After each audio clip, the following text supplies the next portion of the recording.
حضرت لقمان سے پوچھا گیا تم کتنے بدصورت ہو؟ تو حضرت لقمان نے کہا تم نقش میں عیب نکال رہے ہو یا نقاش میں؟ تم نے مجھے دیکھا تو اللہ تعالیٰ نے مجھے بنایا ہے، تو مجھ میں عیب نکال رہے ہو یا جس نے بنایا ہے اللہ تعالیٰ اس میں عیب نکال رہے ہو؟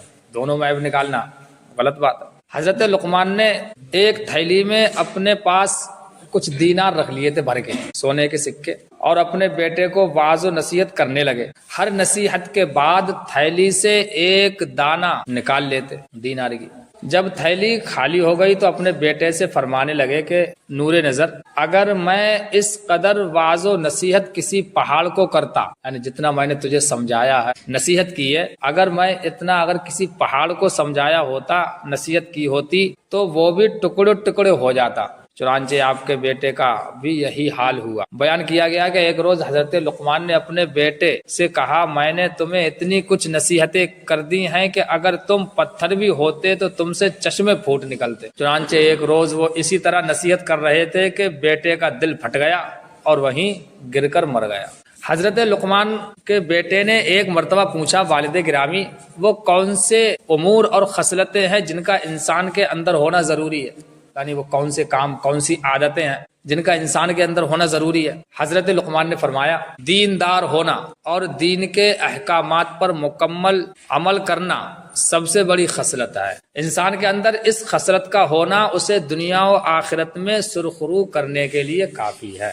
دیندار کا مطلب یہ ہے کہ ہر کام میں دینداری ہو ہماری، ہم کھا رہے ہیں، پی رہے ہیں، کما رہے ہیں، لوگوں سے بات چیت کر رہے ہیں، تو یہ سب کام ہم یہ دیکھیں کہ ہم یہ دین کے مطابق کر رہے ہیں یا دین سے ہٹ کر رہے ہیں۔ تو دین اور دنیا اور آخرت میں دونوں جگہ سرخرو یعنی کامیاب ہونے کے لیے یہ دینداری کافی ہے۔ اگر انسان دو کام اختیار کرنا چاہے تو کون سے دو کام بہتر ہیں؟ فرمایا دین اور مال، یعنی انسان دیندار ہو اور حلال روزی کمائے۔ حضرت لقمان کے بیٹے نے پوچھا کہ دو کام آدمی کو کرنا ہے تو سب سے بہتر کام کون سے ہیں؟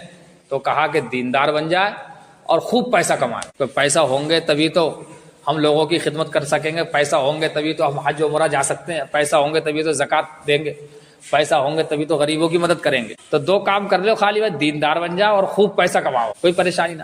بیٹے نے پوچھا اگر چار باتیں انسان اختیار کرنا چاہے، یعنی میں دنیا میں صرف خالی چار باتیں ہی کروں گا، فرمایا دین، مال، حیا اور حسن خلق۔ دین اس میں بھی آئے گا، وہ پچھلی باری بھی دو ہو گئی، دین دیندار بن جاؤ، مال کماؤ، اور حیا مانی شرم۔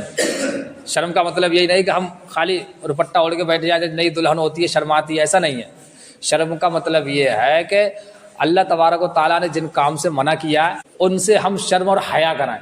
اللہ تعالیٰ منع کر رہا ہے، اب جیسے باپ کے سامنے آدمی ہوتا ہے بیڑی گٹکا نہیں پیتا، کیا کرتا ہے؟ شرم حیا کرتا ہے، ادب کرتا ہے۔ تو یہی اللہ تبارک و تعالیٰ ہم جب کوئی اللہ تعالیٰ کی نافرمانی کرنا چاہ رہے ہیں تو ہم اللہ تعالیٰ سے حیا کریں، شرم کریں کہ اللہ تعالیٰ نے تو منع کیا اور ہم اس کام کے لیے کر رہے ہیں۔ تو ہم اپنے بڑوں کے سامنے کوئی چھوٹی موٹا گناہ نہیں کرنا چاہتے ہیں تو اللہ تبارک و تعالیٰ کے سامنے ہم اتنا بڑا گناہ کیسے کر سکتے ہیں؟ تو یہ حیا کی بات ہے۔ تو دیندار بن جائیں ہم اور مال کمائیں اور حیا ہونا چاہیے۔ اور دوسرا یہ حسن خلق، یعنی ہماری عادتیں، ہمارے بول چال، ہمارے چال چلن لوگوں کے ساتھ میں اچھا ہونا چاہیے۔ یہ چیزیں بہت ضروری ہے۔ ہم خالی دیندار بن جائیں، مال بھی کما لیں اور گناہوں سے بھی بچائیں اور ہم سے لوگ پریشان رہتے ہوں تب بھی کامیابی نہیں ہے۔ تو چار باتیں، دیندار بن جاؤ، مال کماؤ اور حیا ہونا چاہیے اور حسن خلق، ہماری عادتیں اچھی ہونا چاہیے، لوگوں سے میل جول اچھا رکھیں۔ بیٹے نے عرض کی اگر کوئی شخص 5 کام اختیار کرنا چاہے تو کون سے 5 کام اختیار کرنے چاہیے؟ تو حضرت لقمان نے فرمایا دین، یہ بھی آ گیا، دیندار بن جاؤ، مال کماؤ، حیا، شرم و حیا، حسن خلق اور سخاوت۔ اس میں کیا سخاوت کا مطلب یہ ہے کہ لوگوں کو دینا، کوئی مجبور ہے، کوئی غریب ہے تو لوگوں کی مدد کرنا۔ بیٹے نے کہا اگر انسان 6 کام اختیار کرنا چاہے تو کون سے 6 کام بہتر ہے؟ نیک نہ بن پائے، ابھی خوب اللہ تعالیٰ کی نافرمانی کر رہے ہیں تو اب ایک سنگ بتائی دے جائے 6 کام کر لے تو نہ کر پائے گا۔ تو سب سے پہلے 2 باتیں بتائی، دیندار بن جاؤ اور مال کماؤ، پھر 4 باتیں بتائی، اب 6 باتیں، 5 بتائیں، اب 6 باتیں۔ تو فرمایا کہ اے میرے عزیز، جب کسی انسان میں یہ 5 خصلتیں یعنی 5 عادتیں، دیندار بھی بن گیا، مال بھی کما لیا، حیادار بھی بن گیا اور عادتیں بھی ہمارے لوگوں کے ساتھ میں اچھا تعلق ہو گیا اور ہم لوگوں میں خرچ کرنے والے بھی بن گئے، خیرات زکوٰۃ کرنے والے بھی بن گئے، تو فرمایا کہ اے میرے عزیز جب کسی انسان میں یہ 5 باتیں جمع ہو جائیں تو وہ انسان پاک و شفاف ہونے کے ساتھ ساتھ اللہ تعالیٰ کا ولی و دوست بن جاتا ہے۔ جب یہ 5 کام اپنا لے گے تو اللہ کے ولی بن جاؤ گے، اللہ کے دوست بن جاؤ گے، پھر تم شیطان کے چنگل سے، شیطان کے ہتھ کنڈے سے تم باہر آ جاؤ گے۔ حضرت لقمان نے کہا ہے میرے پیارے بیٹے 5 آدمیوں سے 5 حالت میں پرہیز کرتے رہنا۔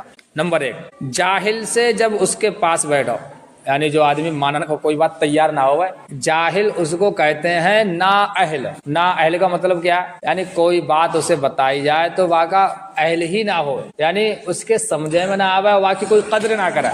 اور عالم سے جب اس کے ساتھ جھگڑا کرو تو ان باتوں سے بچ کے رہنا۔ غرور و حسد کی تباہ کاریاں۔ مغرور وہ ہے جو نہ دیکھی ہوئی چیز کی تصدیق کرے، یعنی ہم نے کوئی چیز دیکھی نہ آیا، اب باقی ہم کہاں ہاں ہم نے دیکھی ہے۔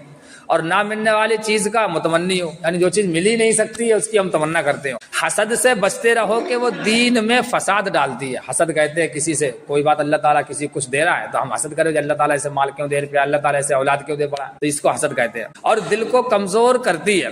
جب تم کسی بادشاہ یا حاکم کی خدمت میں رہو تو کبھی چغل خوری نہ کرنا۔ کسی بڑے آدمی جو عہدے دار آدمی ہے تو اس کے سامنے جب رہو تو کبھی چغل خوری نہ کرنا۔ ایسا کرنے سے تمہاری عزت کچھ نہ بڑھے گی، البتہ حاکم کو تم سے نفرت ہو جائے گی، کیونکہ جب وہ تمہاری زبان سے دوسروں کی بدگوئی سننے کا عادی ہو جائے گا تو دوسروں کی زبان سے تمہارے عیب بھی سنے گا اور بالآخر تم سے بدگمان ہو جائے گا، یعنی بڑوں کے سامنے۔ آخری بات، حاکم کی خوشی کے وقت اس سے بہت قریب رہو، یعنی جب حاکم ہم سے کوئی بڑا ہو، عہدے دار ہو، اور غصے کے وقت سب سے دور رہو، یعنی جب خوش ہو بادشاہ تو اس سے قریب رہو اور جب وہ غصے میں آئے تو اس سے دور رہو۔ حاکم کے ساتھیوں کے ساتھ مہربانی کرو، جو حاکم کے ساتھی ہیں واقع وزیر وغیرہ ہوتا ہے تو ان کے ساتھ میں مہربانی کرو۔ اس کے محارم پر نظر نہ ڈالو، یعنی اس کی جو عورتیں وغیرہ ہیں ان پر نظر نہ ڈالو۔ اس کے عیب نہ سنو، یعنی حاکم بادشاہ کے عیب نہ سنو۔ اس کا بھید کسی پر ظاہر نہ کرو، یعنی اس کا کوئی راز ہے اس کو کسی کو بتاؤ مت۔ اور اس کے غضب سے کبھی اپنے کو محفوظ نہ سمجھنا، یعنی تم یہ بس سمجھنا کہ ہاں ہمارا بادشاہ بہت جاننے والا ہے، بہت قریب ہے، تو جب سمجھیے کہ اب ہمارے کچھ نہ کرے گا تو وہ کبھی بھی غضبناک ہو کے تمہیں سزا سنا سکتا